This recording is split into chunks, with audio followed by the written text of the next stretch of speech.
Hi, I'm Martin with HydroLock Systems. In this segment, we're going to discuss how to automate the HydroLock system.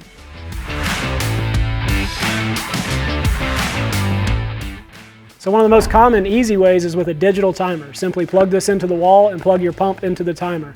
Then program it to your specific feeding schedule. Another cool gadget is a Wi-Fi smart outlet. You're going to install this also near your pump, plug your pump into it, and then pair your smart device with it. This is going to allow you to control the system from anywhere in the world at any time of day. So let's plug this timer in and get started.